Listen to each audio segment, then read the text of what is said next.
So guys, ito ang kaganapan dito sa Quiapo, Maynila, sa labas po ng simbahan ng Quiapo. Yung mga trending ngayon, dahil biglang umulan, nagsipagtaguan muna sila guys ng kanilang mga pwesto. Lalo na yung mga walang mga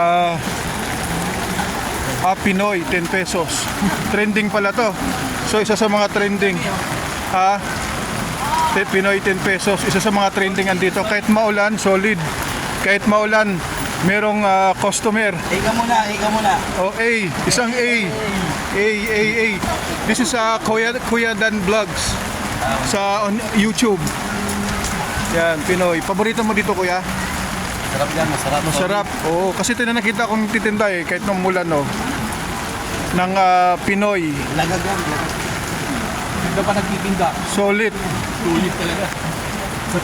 Ayun, kaya pala maraming bumibili. Kasi maganda ang nagtitinda. Mura. Mura na, 10 piso lang. Sobrang mura pa. Ma'am, sa isang araw, ma'am, nakailang Pinoy kayo? 10 pesos. Isang araw, mga ilang piraso. Estimated lang. Sobra 1,000 piraso na bibenta nyo. Ayun, ayos.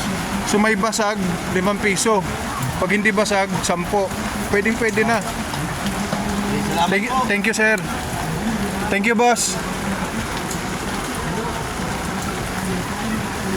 So yun guys, at napadaan po tayo dito. Ito po yung sitwasyon sa Quiapo, Maynila, simbahan sa labas po. Tuwing umuulan. Ang daming gulay guys, oh. Yan.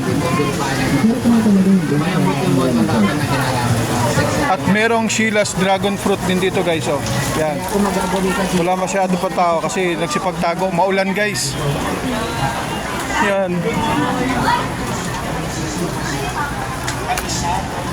At diretso tayo guys sa simbahan para magsimba. Dahil araw ng Quiapo ngayon, Biyernes. May pampano din sila, oh. Pampano. Magkano kilo ng pampano, ate? 500 po yan. Ay, 500. 400. Hindi lang. Ayun. Meron din silang mga seafoods.